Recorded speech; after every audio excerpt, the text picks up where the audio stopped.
Magandang araw po sa inyong lahat. Narito kayo sa The Mga Has Interviews. Ang atin pong panauhin ay makapagbibigay ng liwanag sana dito sa mga medyo dumadalas na paglindol o paggalaw ng lupa sa ating bayan. Si Dr. Renato Solidum, ang kalihim ng Department of Science and Technology.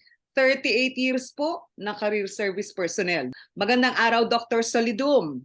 Magandang araw, Malu. All right. Ngayon, paliwanag nyo nga po sa amin, tila dumadalas itong paggalaw ng lupa at paglindol. Ano po ba ang nangyayari?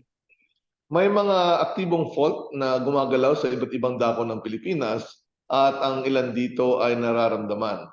Ang isa na, siyempre, ay yung nasa Masbate, yung iba naman ay nasa Camarines Norte, yung iba naman sa Mindanao at paminsan-minsan meron din sa Luzon.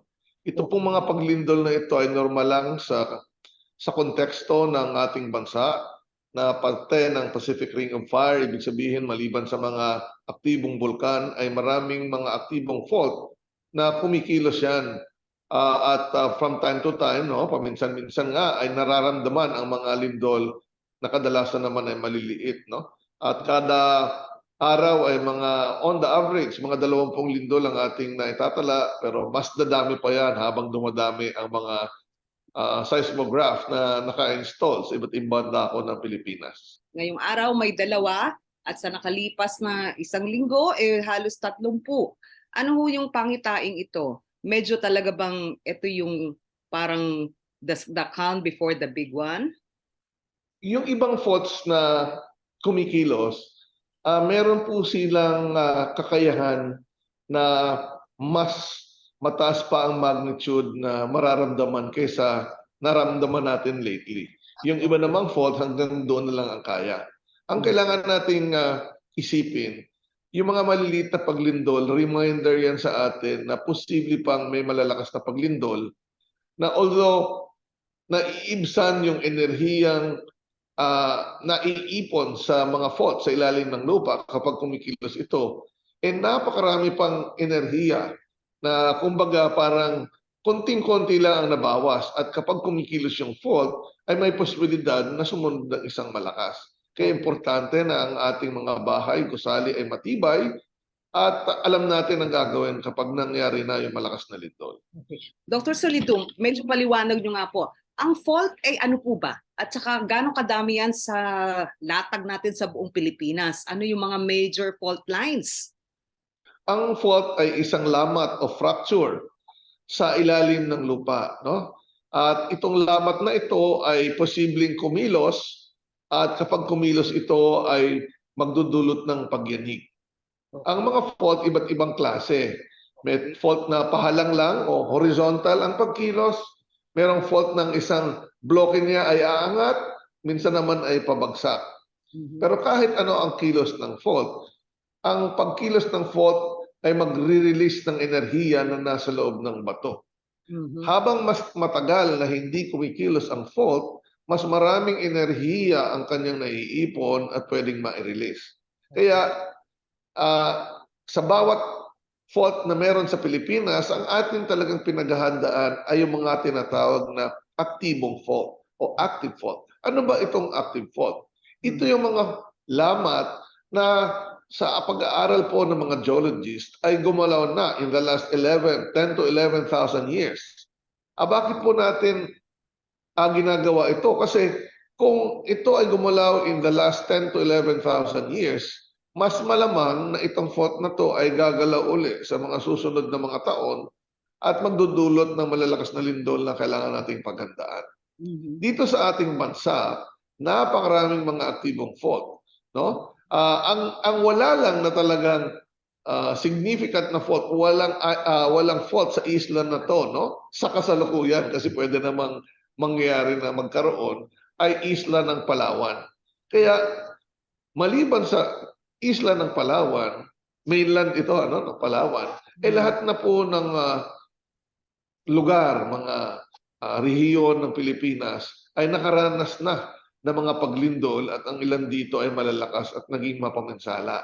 Kaya kung ang ating titingnan ay almost lahat tayo na Pilipino ay maghahanda sa lindol. Kung kayo naman ay taga Palawan, Hindi naman kayo mayayanig ng malakas, pero dapat nyo ring malaman kung paano maghanda sa lindol. Kasi kung namasyal kayo sa Manila at naabutan kayo ng lindol sa Manila, alam nyo rin ang gagawin. Kasi siyempre naman, Malu, hindi naman kayo malagi lang sa Palawan, pupunta kayo sa ibang lugar, dapat alam nyo rin ang gagawin. So lahat po tayo kailangang matuto ng tamang kahandaan sa paglindol.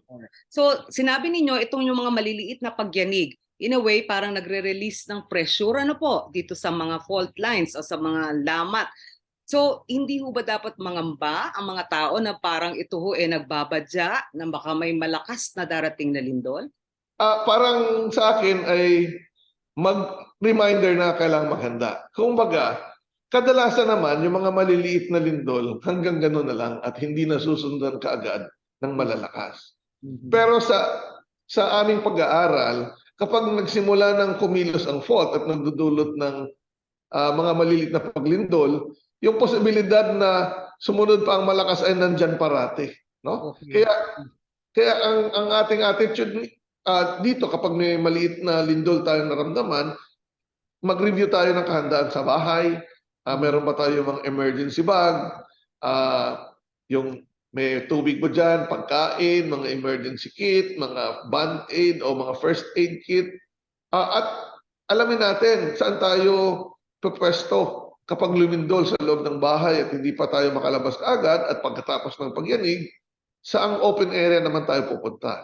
All right. At kung maging malakas ang paglindol at hindi ka makaka-uwi kaagad at talaga nasalanta isang lugar, dapat may usapan ang pamilya saan kayo magkikita o sinong kukontakin nyo kung meron pang chance na makagamit ng cellphone. Alright. Malinaw po yung paliwanag ninyo, dapat may go bag, ano po. Pero meron din hong parang suggestion na pag nag-earthquake drill, kada 3 buwan meron tayo ngayong earthquake drill, yung drop, cover, and hold.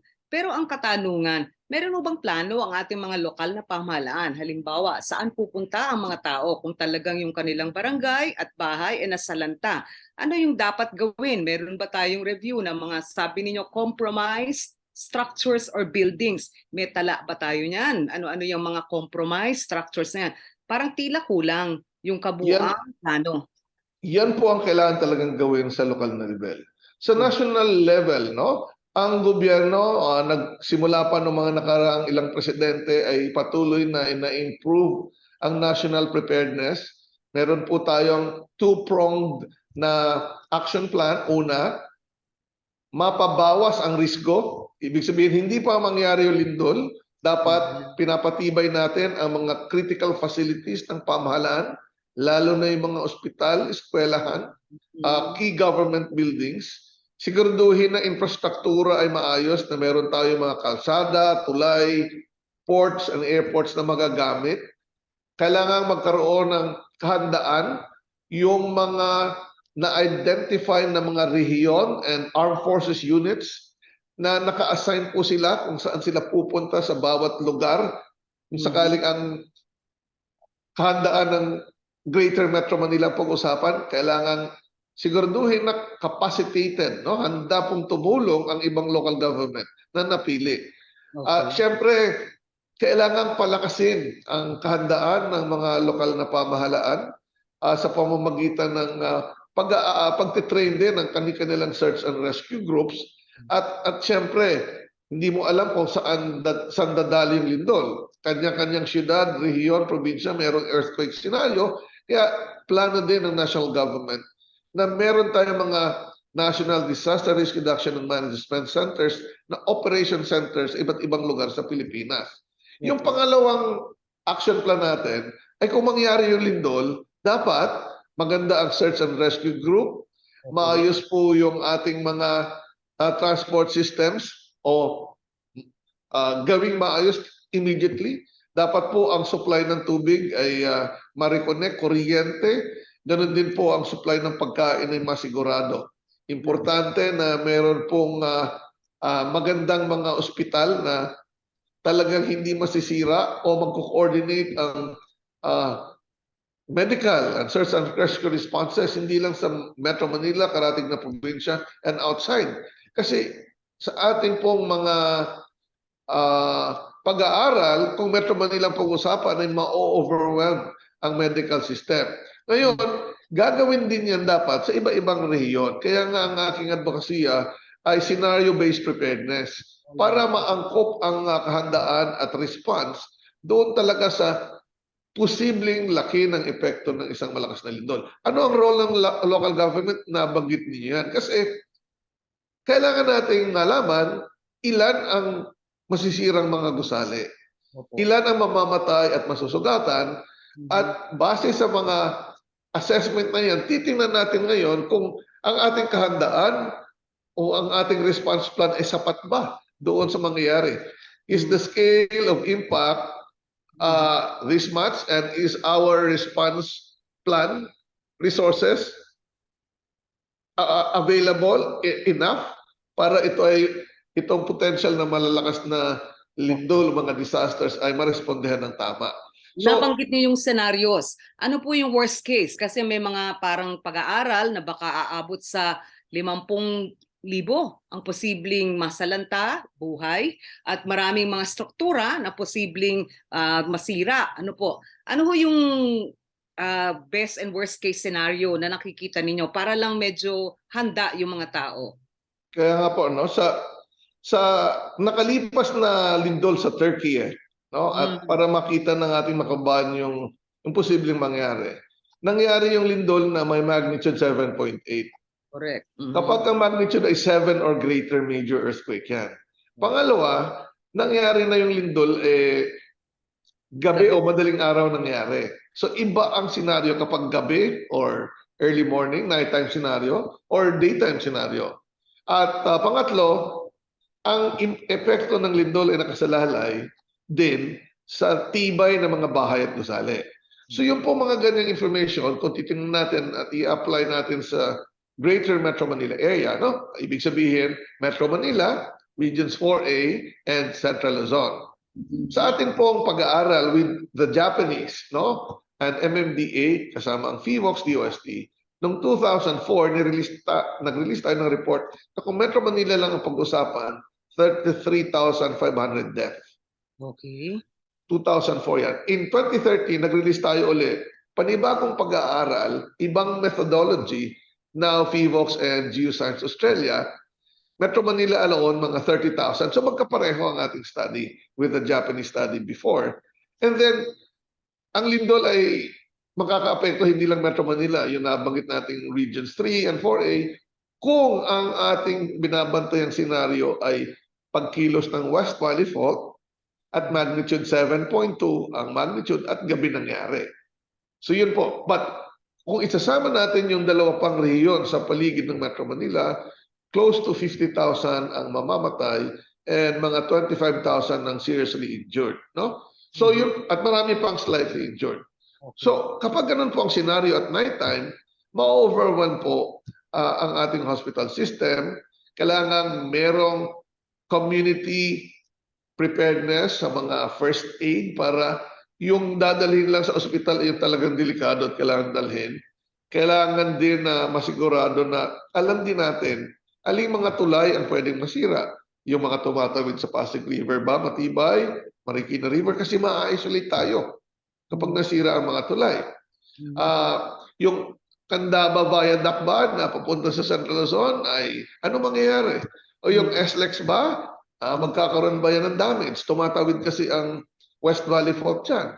So may mga portion talaga na kung wala yung fault, hindi madadaanan. So magkakaroon ng mobility issue tayo. Okay. Now, since gano'n ang senaryo, ano pong parang solusyon dyan? Mapababa ang bilang ng posibleng mamatay at tututukan ngayon sa lokal na level pag-iinspeksyon ng mga bahay at gusali para malaman alin talaga ang kinakailangang ma-retrofit at tingnan ng mabuti kung paano natin matutulungan ang ating mga kababayan. So iyon talaga ay pangunahing kailangan gawin sa local level. Samantalang sa national level naman ay mga national government buildings. Now, paano ito magagawa? Marami na po tayong mga applications na na-develop sa DOST PHIVOX upang malaman alin ang mga anong mga panganib related sa earthquake ang mangyayari sa bawat lugar. Pwede bang ma-estimate sa bawat barangay ang porsyento na masisira at mga taong mamamatay, meron po tayong software. At yung tamang pagpaplano, meron din tayong software para i-guide ang ating mga local government for preparedness and response. Ang kailangan lang po talaga ay tutukan ang ganitong trabaho at magkaroon ng tamang intervention sa pagpapatibay ng mga bahay at gusali. Alam ko meron kayong hazard mapping ng mga apps. Ano po? Medyo Yes po. ipagyabang nyo nga. Ano ba yung, saan ba yun makikita? Ano yung dapat silipin nila na mga datos doon? Sa atin pong ginawa sa Department of Science and Technology, may multi-agency group na kinombine po natin yung mga produkto ng kanilang hazard mapping. Ito po sa PHIVOX, DOST, Pag-asa, DOST, at Mines and Geoscience Bureau ng DNR. At nag-develop po tayo in 2016, pang PHIVOX data lang ay kung nasaan yung aktibong fault. Fault finder ang tawag. Pero in 2018, at na-release natin ng 2019, nagsimula na kaming mag-develop ng multi-hazards app. Ang tawag natin ay Hazard Hunter PH. No? Marami kayong pwedeng approach. I-zoom nyo ang inyong computer or cellphone doon sa lugar na interesado kayo. Kunyari, bahay nyo o bibilhin nyo lupa. I-double tap nyo lang ang screen ng phone nyo in 30 seconds or less. Alam nyo ang mga panganib related sa weather, kung baha, landslide, mapa earthquake, nasaan yung fault, malayo ba, malambot ba yan, pwedeng magka-liquefaction, magka-tsunami, magka-landslide, o kung may bulkan na malapit. So, pwede pong gamitin yon. Pero sa local government, meron pa tayong dagdag na app, ang tawag ay GeoAnalytics PH.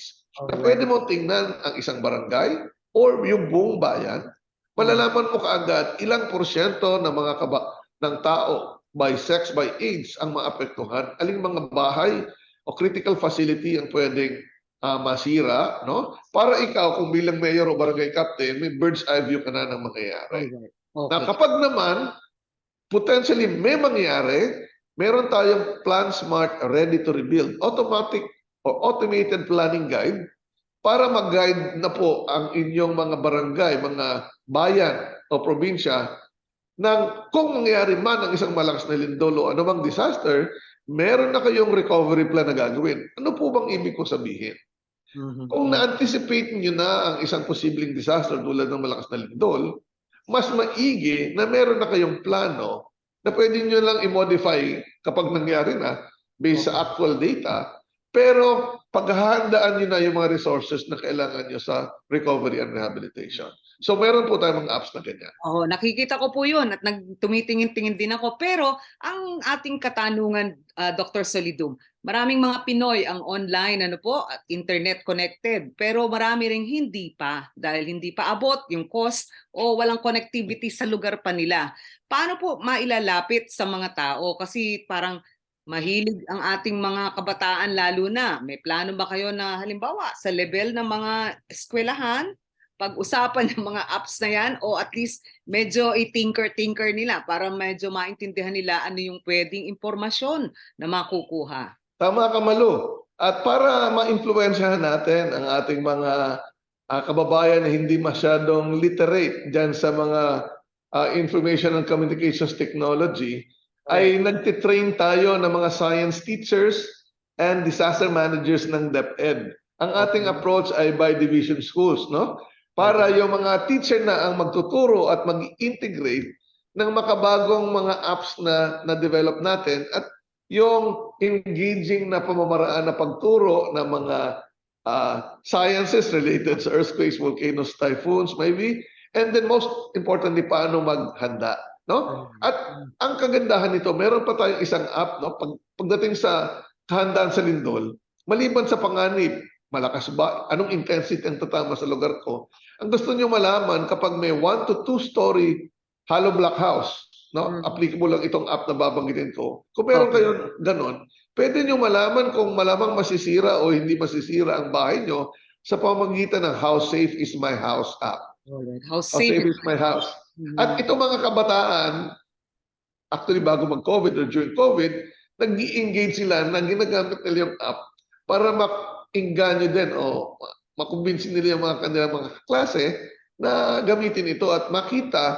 Kasi kung ikaw ay nalaman mo na yung bahay mo palang tinitirhan na delikado, at least aware ka na isa ka sa posibleng maapektuhan at kailangan may gawin ka sa bahay mo. Pero ang problema ho natin minsan, siyempre lalo na po yung ang bahay kahoy lang, ano po? O hindi naman talaga parang pinagtagpi-tagpi lang ng mga materyales, lalo na sa mga informal settlers communities. Talagang delikado sila. Kaya lang, wala naman silang magagawa kung wala naman silang pera o pondo pagpa-retrofit o pagpapatibay ng kanilang mga bahay. Tama ka dyan, Malu, no? May mga tanong din sa akin, Sir, paano po nalaman namin na yung bahay pala namin ay delikado? Isa ring approach ko sa mga malalaking companies na siyempre worried din sila sa continuity ng kanilang business or livelihood. Kailangan yung tulungan po ang inyong empleyado at siguraduhin ang bahay na kanilang ginagamit at ang mga kapamilya nila ay ligtas. So, ang aking iniisip, matulungin ang mga Pilipino. Pag nangyari yung disaster, di ba marami tayong mga relief, mga iba-ibang programa, radio, TV, may kanya-kanyang mga relief programs, di ba? Pero naisip ko, hindi ba posible na ang tulong ay i-advance natin na bago pa lumindol, ang tulong na gagawin natin ay papatibayin natin ang bahay ng mga tao na nakatira sa isang bahay na hindi safe. Para kung dumating man yung hindi lang lindol yan, pati yung malakas na hangin, hindi masisira. Therefore, yung tutulungan natin, pag nangyari na yung bagyo malakas na lindol, mas kukonti na lang kasi natulungan natin in advance. At naligtas pa natin ang mas maraming buhay. Nabanggit nyo kanina yung posibleng maging impact. Ano po, hindi lang simpleng yung paggalaw ng lupa, kundi pwedeng tsunami, pwedeng landslide, pwedeng liquefaction. Pakipaliwanag nyo nga po, ano yung dapat paghandaan na iba't ibang ganap kapag may lindol? Kapag meron pong pagkilos ng fault, iba-ibang ganap o panganib ang pwedeng mangyari. Unang-una talaga, ang sanhi ng paglindol ay pagkilos ng fault. Kapag ang lindol ay malakas, magnitude 6 or magnitude 7, yung bitak o lamat na gumagalaw, yung bitak na nagagawa nito na nanggagaling sa ilalim ng lupa ay pwedeng tumago sa ibabaw. At ang tawag dyan ay ground rupture. Okay. Importante na walang bahay sa taas nito. Okay?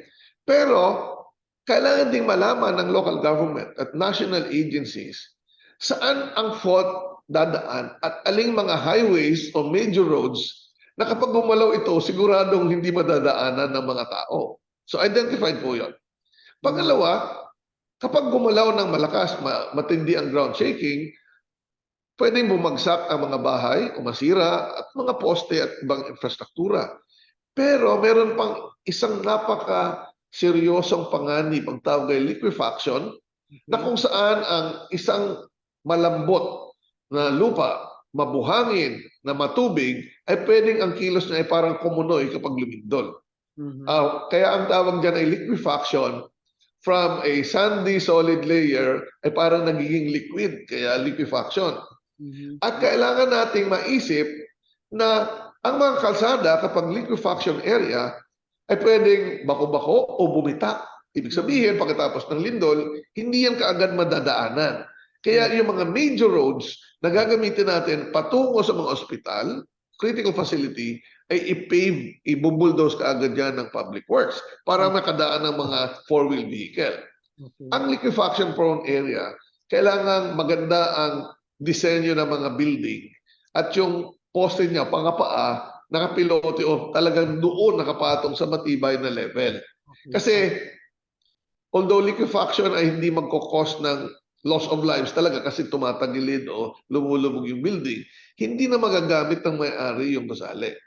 Yung landslide, hindi masyado sa Metro Manila, pero sa mga mabundok na lugar pwede kapag lumindol ng malakas.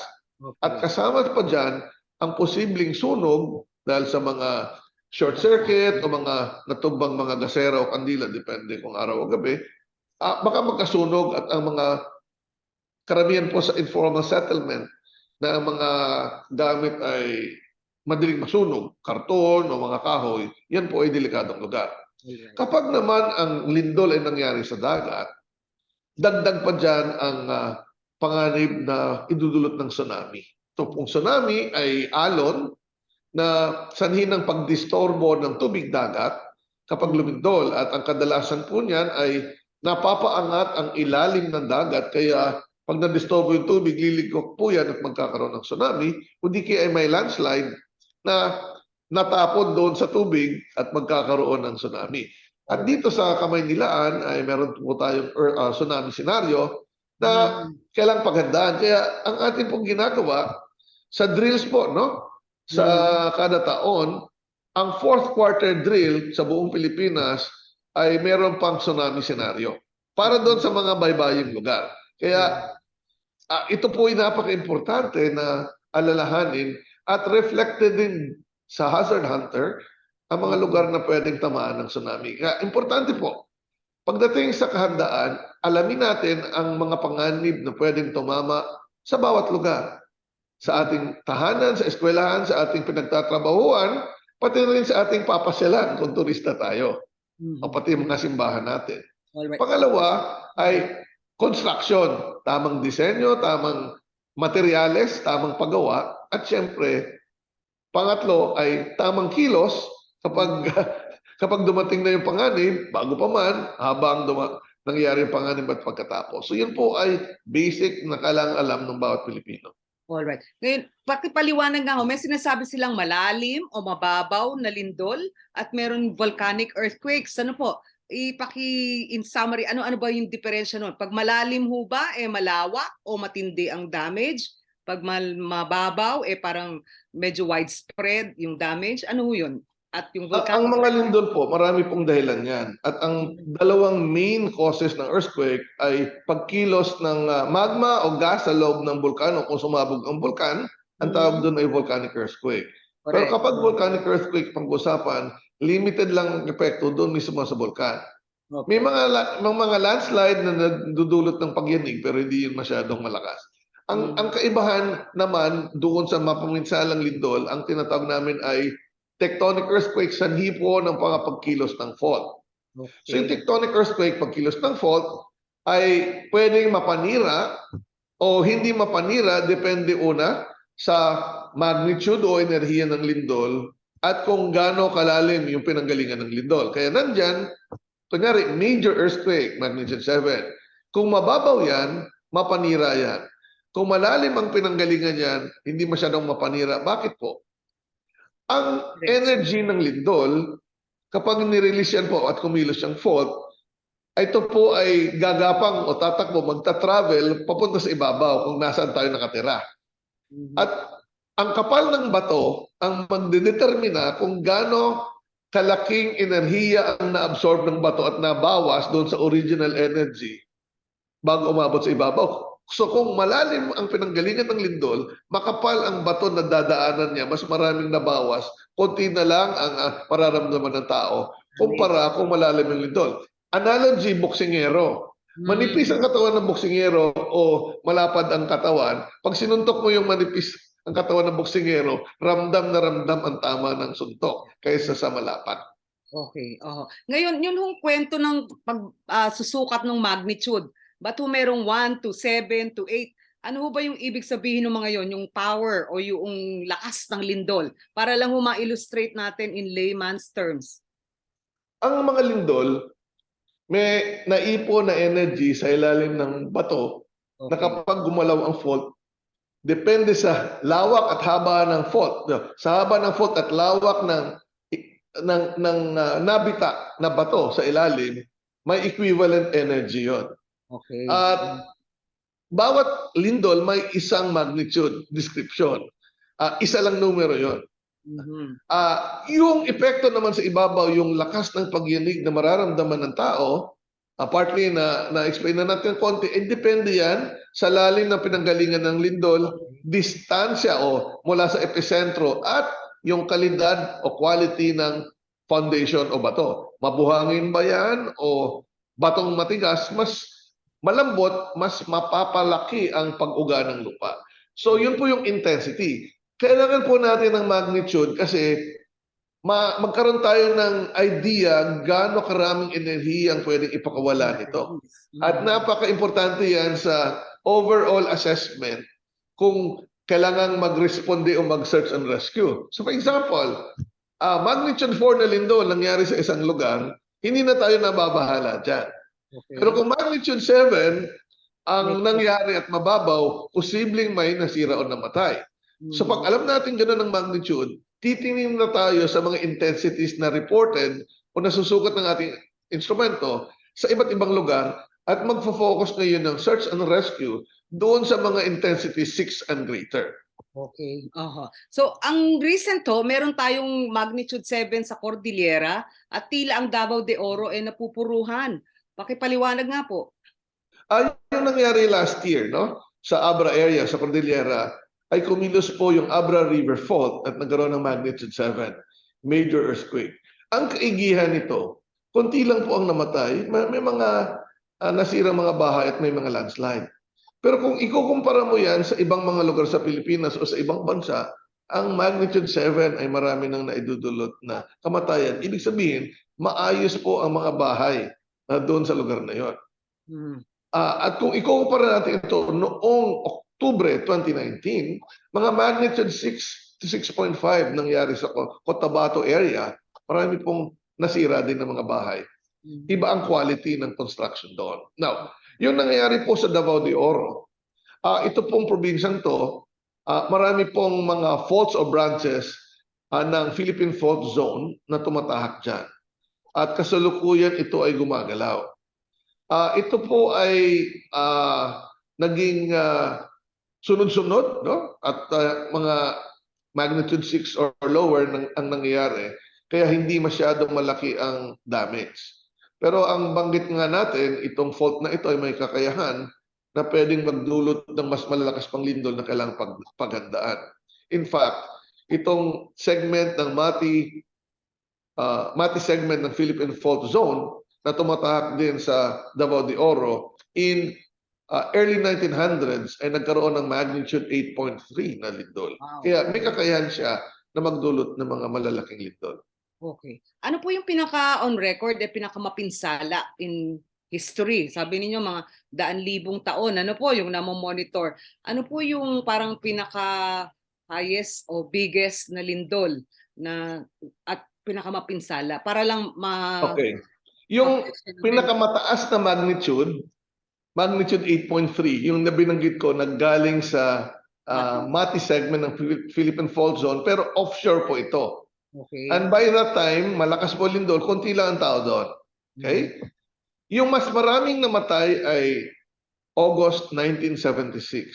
Magnitude 8.1 dito sa Moro Gulf area, sa offshore ng Lebak Sultan Kudarat, Cotabato area yung pinanggalingan ng lindol. At nagdulot ito ng tsunami na ang pinakamataas na nasukat ay 9 meters. Wow. Close to 8,000 ang namatay dito. So, in terms of casualty, ito na yung pinakamataas. But in terms of, syempre, yung recent na malalakas na maraming namatay din, na 1,300, ito yung 1990 Luzon earthquake. No? July. Ito po ay naging eye-opener sa Pilipinas kasi pagkatapos nung 1990, sumabog din ng Pinatubo noong 91, world-class in terms of scale ng mga geologic events na nagpakita sa atin na maliban sa mga bagyo, paghahandaan din natin ang mga lindol at pagsabog ng bulkan. So yun po yung mga historical earthquake events, pero intindihan natin po na habang tumatagal, dumadami ang populasyon dito sa atin. Dumadami yung mga building. Ang kamatayan ng mga tao ay nakasalalay sa tibay ng mga building, ng mga bahay. Kung hindi yan mag-collapse, hindi tayo mamamatay. Maliban lang, may iba pang panganib, no? Pero pagdating sa pagyanig, collapse ng building ang critical. So dapat ito'y matibay. At kung millions na ang nakatira sa isang lugar, tumataas din ang posibleng bilang ng mga taong mamatay o masugatan. So ganun po talaga with more risk, no? More people, more buildings. Alright. Ngayon dumadami din po yung matataas na building, yung mga high-rise. Kahit po dun sa mga lugar na parang medyo tinatahak ng ating mga fault lines. Bawa po ay yung mga condo units o yung high-rise ngayon na nagtitindig. itong Katipunan area to Valle Verde, di ba po may major fault line diyan. Ano ho yung, hindi ba kayo nasasangguni doon? Parang dapat hindi yata o medyo dapat merong limit sa height ng mga building na to? Pagdating sa engineering at tibay ng building, may mga design na Earthquake ready. pwedeng gawin na hindi talaga dapat bumagsak ang building.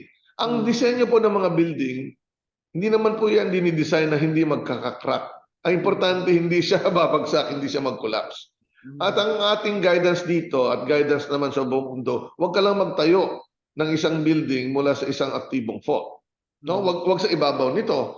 At depende sa distansya, may mga seismic guidance ang ating mga inhenyero para mas maging matibay yung mga building natin.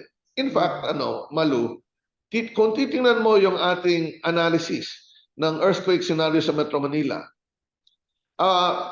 ang mas maraming heavy damage or collapse are low-rise, 9 stories and below, 10 to 30 stories, mga 10 to 13%. Heavy damage yan. At yung more than 30 stories, mga 2% ng estimate. So baliktad ang ating statistics versus ating perception na mas delikado yung mas mataas. Bakit kaya? Una, mas mataas na building, mas makabago, mas pinagpupulido yan dapat. At mga eksperto talaga, mga structural engineers ang ginagamit. Pangalawa ay yung earthquake science. Kung ang isang fault ay malapit sa dalawang building, yung isa ay maikli at yung isa ay napakataas, kung pareho lang ang materyales na ginamit sa pagpapatayo ng maikling building at mataas, mas magaan siyempre yung maikli. Mas mabigat siyempre yung mataas. At kung mabilis ang kilos ng lupa, ano sa tingin nyo ang mas mayuyugyug? Yung mas maikli. Kumbaga parang, kunyari lang, galit ka sa tao. Gusto mong yugyugin. Gusto ko siyang yugyugin. Mas madali yung yugyugin ang maliit sa kapayat na tao kaysa matangkad at mataba. Kasi madaling mabuli ng lindol. mahirap mo yugyugin yun. So ganun po ang nangyayari. So counterintuitive po no, minsan ang ating iniisip. So critical lang po ay design ng building. Kung malayo naman po ang lindol, ang gagalaw niyan ay yung matataas na building. Hindi na po yung maliliit. Okay. So in both scenario dapat, crucial, maikli ang mataas na building, dapat sumusunod sa guidance ng ating mga inhenyero. Structural engineers. Ngayon, ang parang at bottom, sabi niyo dapat may paghahanda, family or household level, local government. Dapat may construction check, ano po, na maayos yung ating mga struktura. At dapat mayroong quick response o readiness to respond. Parang tila ang kulang ho yata yung ganung kadetalyadong impormasyon yung inyong binahagi ngayon. Kasi ang nangyayari po pag earthquake drill parang yung drop, cover, and hold. Tapos lalabas ng building, pupunta sa isang lugar. Hindi yata na ipahahatid sa mga tao yung mga impormasyon tulad ng ano yung pwedeng mga ano yung local government po yata natin, hindi yata ganoon kadami yung paliwanag na naibibigay sa ating mga mamamayan. Kung kami po ang nagpapaliwanag, yung ating ginagawang drill, ang scenario natin ay drill during the earthquake and after. Okay. Pero mas marami tayong ginagawa bago pa lumindol. Yun po yung sinasabi ninyo, di ba? So inspeksyonin ang lahat ng building. Alright. Siyempre ang mga local government, kulang ang sapat na kakayahan na mag-inspect lahat ng building. Pero merong training na pwedeng gawin at yung how safe is my house nga ay pwedeng tayo mismo bilang may-ari ng bahay ay mag-evaluate ng building. Pangalawa, kung may mga colleges or universities na may engineering degree, baka pwede natin gamitin ang mga estudyante to help in the assessment. Kasi gagawin din naman yan, madali lang ituro kahit hindi nga engineering student, maituturo natin paano mag-assess. At ang kagandahan nito, Malu, ang aking talagang panukala, kaya hindi natin masyadong appreciated, hindi naman sa Pilipinas yan eh. Hindi natin tinuturo sa eskwelahan, unless ikaw ay engineering student, ano ang basics ng mga bahay na matibay sa lindol at malakas na hangin. Meron lang yan basics. Anong hollow blocks ang kailangan yung gamitin? At least 6 inches. Anong bakal ang kailangan yung gamitin? At less than millimeters. Ano ang shape ng bahay na mas maigi? Symmetrical, square, rectangle, or bilog. Di ba? Hindi po yung maarting building. Ano pa ang mga kailangan gawin sa foundation? Gaano kalayo ang mga bakal na itatayo kapag ikaw ay may mga hollow blocks o gaano ka dalas horizontally, tatlong layers ng hollow blocks. So yung ganun po, nasa House Safe is My House. Pero mas maganda, itunuturo ito sa eskwelahan para magawa po ng tama at kung tayo ay magpapatayo ng bahay, hindi ka lang naasa sa engineer, babantay mo yung bahay, di ba? Minsan, tinitingnan mo yung bahay, hindi mo alam kung ano ini-expect mo. Pero kung itinuturo na ito, in general, lahat ng dadaan ng high school ay turo to, mas magiging aware tayo sa kailangan gawin.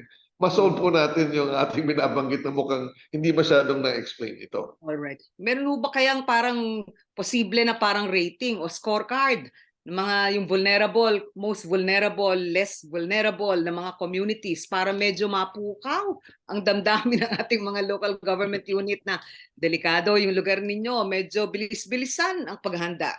Pwede pong gawa ng scorecard o pwedeng base sa impact assessment. Correct. Ay malalaman natin ang porsyento ng mga bahay na masisira bawat barangay, makikita po natin. Yun tong sa House Safe is My House, may scorecard po yun. 12 questions at base sa range ng tamang sagot or favorable na sagot, malalaman mo kung okay yung building mo o kailangan mong ipaayos o yung isa ay babagsak yan. So yun po yung rating para sa mga bahay. Pero sa bahay yun, pero yung geoanalytics yung sinasabi, pang Meron po tayo sa geoanalytics. Kaya nga Uh-huh. assessment po yun. And then, kailangan din po tingnan yung mga capacity building activities ng local government. Actually, Malu, meron naman yung mga ganyan, mga assessment tools ng DILG and Office of Civil Defense. Kailangan lang na i-fine-tune minsan sa anong panganib ang pinag-uusapan. Correct. At tila hindi yung huli na ang lahat. Too little too late ang preparation. Ano po? O yung ningas ko go, na handa ngayon tapos magkakalimutan ng mga dapat gawin. Kaya importante po talaga na ang aking advocacy ay scenario-based preparedness. Hindi po general preparedness. Kung lindol pag-usapan, anong scenario dyan? Kung bagyo baha ang pag-usapan, anong scenario dyan? Kung tsunami ang pag-usapan, anong scenario? Worst case scenario sa lugar mo, yun yung paghandaan mo. Para masigurado kang kaya mo na paghandaan at pagrespondihan yung mangyayari sa mga susunod na panahon. At yan po ba'y suportado ng cabinet at ni President BBM? Tila... Yan po talaga ay suportado kasi yung atin po mga apps na pinapalabas ay scenario-based po yun. Pwede kang mag-develop ng scenario. Alright. Actually, gusto ko nga itanong yun dahil sabi niyo Human Resources and Org Dev, isa sa linya nyo rin, ano? Yes po. At kailangan po natin, para lang bigyan kita ng konting pasilip, ang atin pong advokasya sa DOST na napakarami ay divided into 4 major themes. Una ay promotion of human well-being. Sigurado ramp up knowledge creation and technologies for health and food security, access to clean water, clean energy, green energy, and development of a pool of human resources to lead the future science, technology, innovation. Pangalawa at napaka-importante yung wealth creation. Hindi lang pag-publish ng paper, ituloy sa commercialization ng ating na-develop. Nagbabago po tayo ng ecology patungkol dyan. Pangatlo, dahil nabanggit natin sa ating episode, yung mga panganib, we need to protect the wealth that we create. So, third is wealth protection through disaster and climate resilience. Fourth is sustainability. Pangalagaan ng natural resources. That's one meaning of sustainability para magamit ng ating mga susunod na kabataan o henerasyon. At pangalawa, matuloy-tuloy ang ating science and technology effort at magamit sa local level. So ang talagang pinakadulo po ay smart practices so that we can develop an open, citizen-centric, and digitally transformed governance system. Kasi yan po mag-i-evolve ang ating society. Basta citizen-centric, digitally transformed, lahat po ng posibleng maitulong sa local government. Kaya ang dulo po ng programa namin ay smart and sustainable communities and cities or towns. Parang mas comprehensive at mas klaro pa yung inyong plano, ano po, kaysa Yes sa po. mga nadidinig namin sa Opo. palasyo o sa Opo. NEDA o sa Marami Department pong of tayong Agriculture. support. In support po yan sa government. Abay, dapat yata ilatag ng malinaw-linaw yan at pondohan o suportahan, ano po. Kasi kunyari, food security, sinabi nyo, pwede ba yung DOST may mga panukala? Paano tong mga supply shortage natin? Ba't naganap? Meron po kaming panukala at sinabi ng i-adapt. Okay. Pinapa-adapt sa Department of Agriculture. Marami po tayong technologies to increase the production ng certain agricultural commodity. At Okay. kami naman po ay parte ng team as one member ng cabinet to help solve some of the issues. Maraming salamat po, Secretary Renato Solidum ng Department of Science and Technology. Mag-update po tayo, sir, pagka may ganap na medyo malaki. Huwag naman sana mangyari na mapanganib ang resulta. Ay, salamat.